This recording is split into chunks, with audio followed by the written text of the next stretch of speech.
Hey everyone, welcome back to the channel. Caleb Comstock here. On today's video, we're going to be doing a hunt breakdown of these three deer I've got right next to me. All three of these deer were shot on a property that we call the river property. The river property is a special property to me, my family. It's where I really started growing up. It's the property that I started hunting. My dad got me into it. Over the years, there's been countless shooters, bucks, deer that have ended up on the wall, harvested off that property, including a 187 that my dad missed back in the day. So that property has just always had big deer constantly funneling through it. And so we're going to talk about that property today. We're going to talk about how I was successful in the hunt for reason, the hunt for double brow, and then my 2020 buck, the no-name buck that just kind of showed up on the property. So let's get right to it. So we call this the river property. This river property, it's honestly 3 miles from my house. It's in between two cities. It's not city limits. It's right on the river. Just, I don't know, not a huge chunk of timber, but it just runs the river, probably 2 mile long of just river bottom ground. And then we got egg fields out in the bottom. In 2011, we flooded hard down here in Nebraska, and it kind of really messed up the timber. The whole timber was underwater that year. We didn't even hunt it. That really hurt our deer population. So since 2011, we've kind of just been building that population back up. We never really hunted that properly hard because I had other properties. So at the start of 2017 season, we're walking out of our main property that we used to hunt, and the landowner meets us at the road. Pretty much tells us our time hunting his property is done. Never really gave us a real good reason on it. So I pulled all of our stands, all of our trail cameras, and I put all my focus down to the river property that year. Not having any cameras up, I went in blind one night, and at last light in 2017, this deer right here stepped out. He comes out to 150 yards, and he got his name Reason because I figured that there was a reason why we got kicked out of that property, why we lost that property, and there's a reason why he stepped out that night, the very first night I hunted it after losing our main property. So that was the start of the 2017 season. So after I seen him, I got trail camera set up, kind of really started hitting that property hard. I had videos and trail camera pictures of him, Reason, and then we had a 2-year-old buck, a buck that just mainframe 6x6 with split brows. So I deemed him double brow. He was only a 2.5, maybe 3.5-year-old buck back in 2017. So 2017 season went along. I was able to harvest my first self-filmed doe kill in 2017, but no luck with the bucks. So fast forward, mid-summer 2018, ran trail cameras all summer. Never had any velvet footage of double brow or Reason. Did not know where they're hiding, nothing.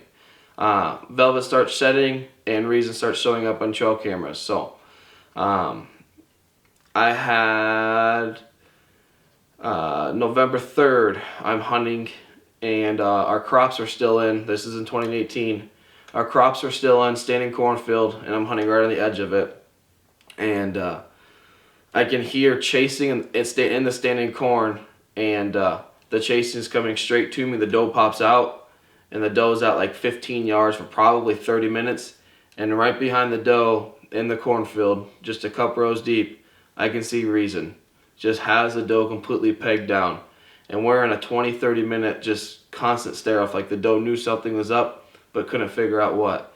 Finally, she gave up on trying to figure it out. She dropped down the little ridge, and he stepped out of the corn. I get the full draw on him. I go to settle the pin. The doe takes off, so he runs an extra 10 yards. I just never adjusted for him moving and shot straight underneath of him. So I missed him on November 3rd in 2018. Morale was pretty low because it definitely would have been the biggest buck of my life. The deer that I really wanted to kill. Just had my heart set on this deer. About a week later, Alex comes down and he's hunting the river property. I told him, you can just don't shoot Reason. There's double brow in there. He's probably mid-30s. You could probably shoot him if you get the opportunity.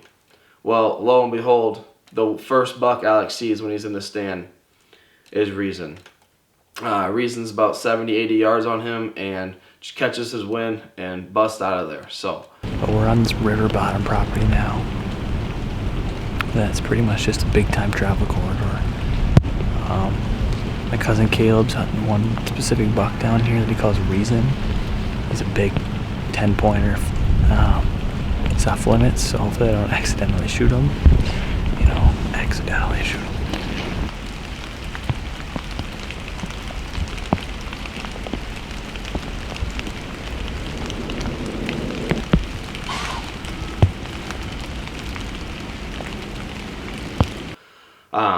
Just kept running trail cameras, and he just really kind of disappeared on us. So it's getting towards the end of the season. I'm honestly tired of it. So the way our river bottom sets up is my dad can do like pushes for me, and we have a stand that's like in an open area, and everything that my dad pushes from the north is gonna run by that stand. So around December 15th, my dad did a push and no shots. All I wanted to do was shoot a doe. Nothing came through except double brow. Double brow came through and he was 15 yards behind my stand with absolutely zero shot. So no shot in double brow on November or December 15th. Fast forward to December 22nd. I sit in the morning. It's warm. It's like 50 some degrees on December 22nd down here in Nebraska. Just absolutely unreal. And I text my dad around 8 and I was like, hey, go ahead and start the push. I have not seen a deer all morning.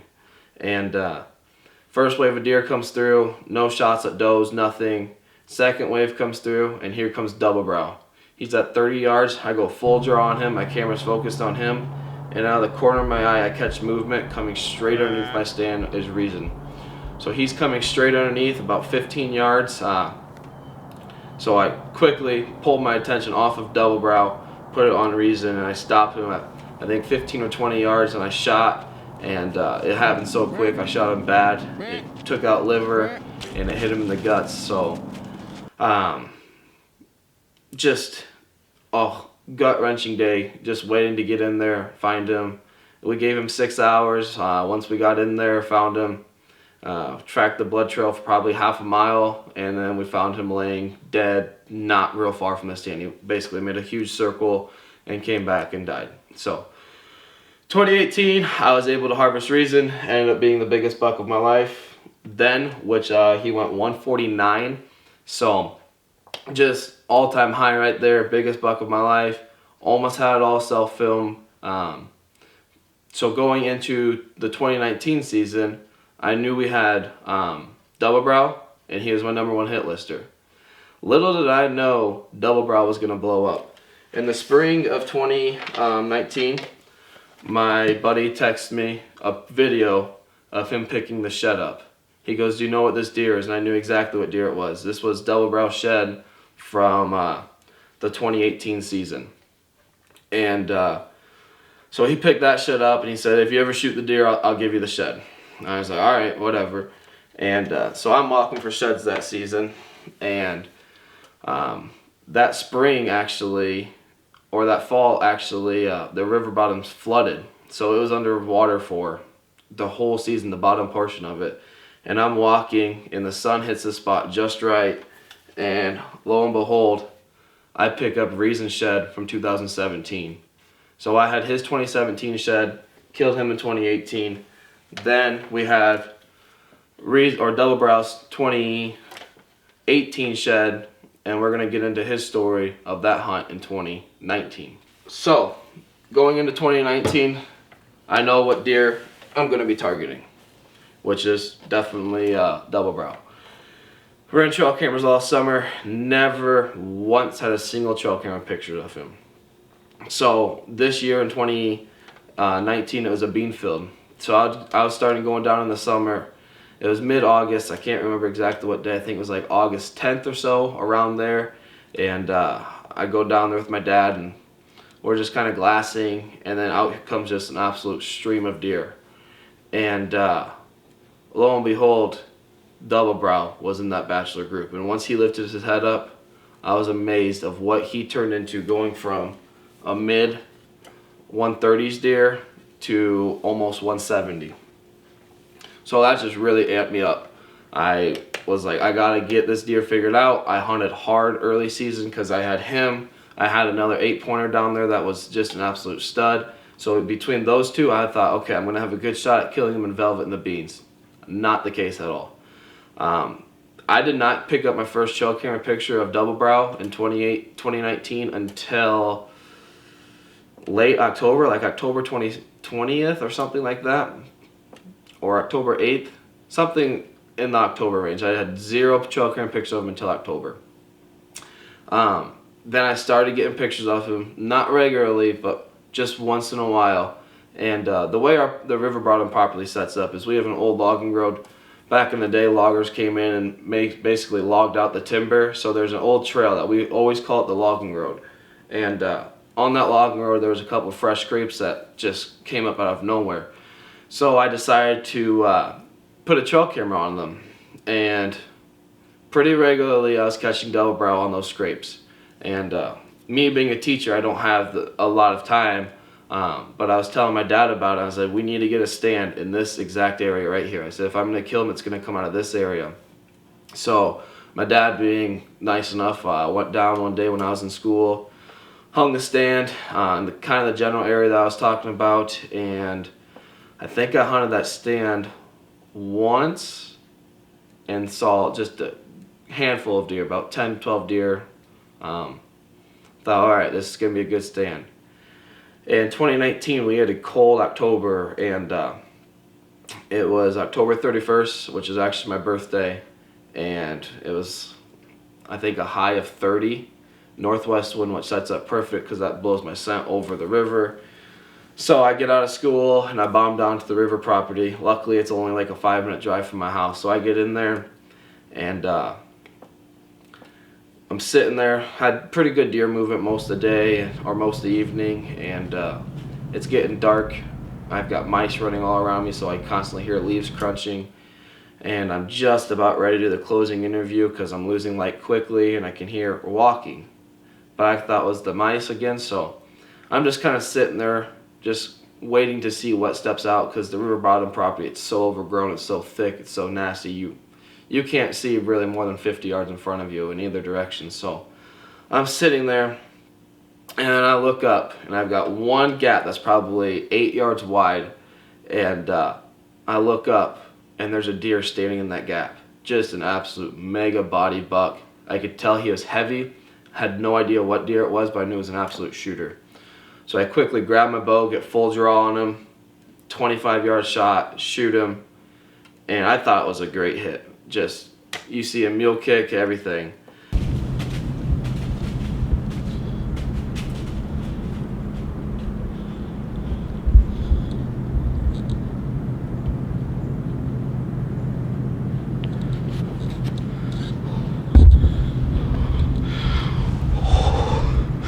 Oh my God.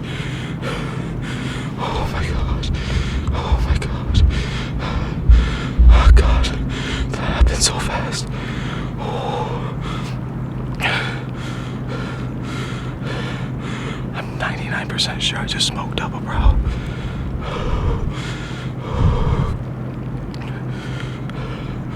It happened so fast. Oh, I hope that's the deer I think it is. I hope that's the deer I had to shoot. I had to. It looked like it was him, man. I know I didn't hit record, but man, I hope that was him. Slip out of there, go home, get all of our buddies and everything, and when we come back, pick up the blood trail and just start absolute pouring blood. And then we lost it, so we were like, what the heck? So we just start pretty much going straight north and never picked up another drop of blood. So we went back to the arrow, started retracking it again. And what happened is he jumped over a log, and when he jumped over that log, he dropped blood right on the backside of that log. Completely missed it with our lights because the log cast a shadow on it. So we picked that blood back up, and we went around the corner, and there he was laying there dead. And it ended up being double brow. Just an absolute range of emotions. Going from shooting reason the year before, we went 149, and then topping that off in 2019 shooting double brow. He ended up scoring 167, so we lost blood forever, and then Dad started backtracking. I found it. And then he picked it back up and he started pouring. It's double bow, baby. Let's go! Happy birthday, Caleb. Woo! Holy shit. Yeah. Deer. Man, what a deer. He's a stud. Lean back a little bit, but we got him. Yes! Good job, bud. Happy birthday. Birthday buck, baby. Yeah. Let's go. Just shy of Boone and Crockett. Couldn't have drawn it up any better.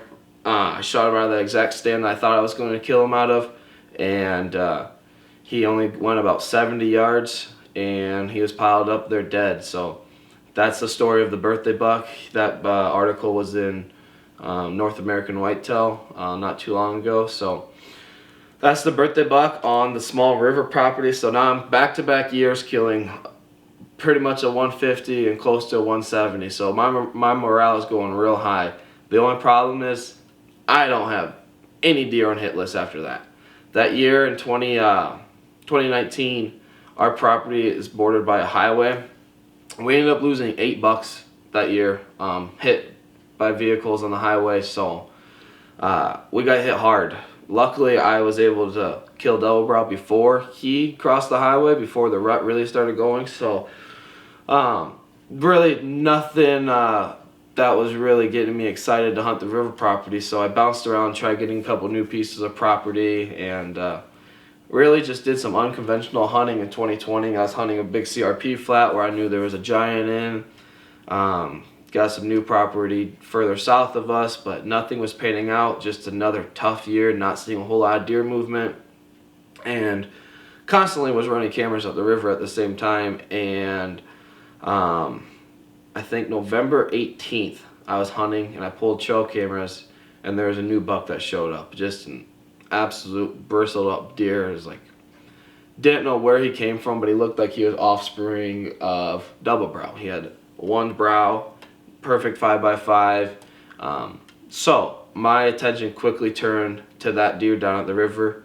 At that time, my pictures were inconsistent, just a few pictures every now and then, but at least I knew there was a good deer down there. There was that deer, and then there's a buck that I call Tripod, who was he had 3 legs and was a big 6-pointer. So those were the 2 deer I was going to target the rest of the year. So that was middle of November, and we got real warm again, like 50s in December.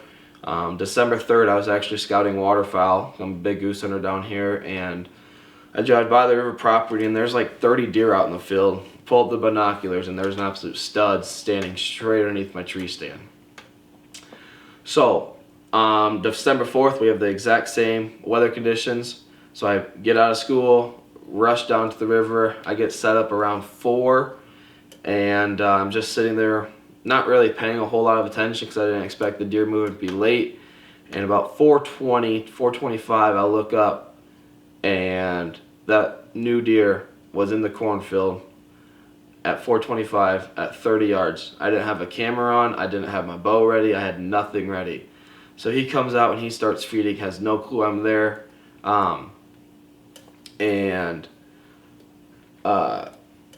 He just keeps working his way out. I finally get the camera on, I get the bow in my hand, and by this time he's at 40, 45 yards, and he's feeding almost directly away from me, quartering a little bit.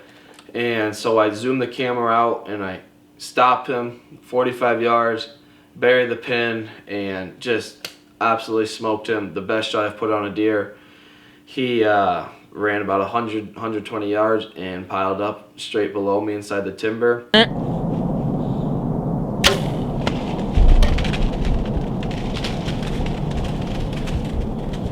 Oh my God, he just crashed.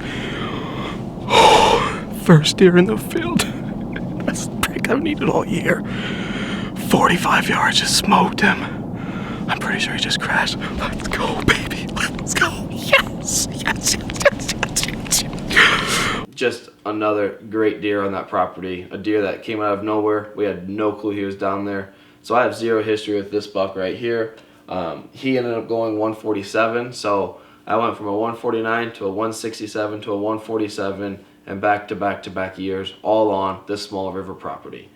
So the river property year in and year out has always produced for us. One thing that's been key for us in hunting this property and was key for me in harvesting all three of these bucks was the access we have to that property.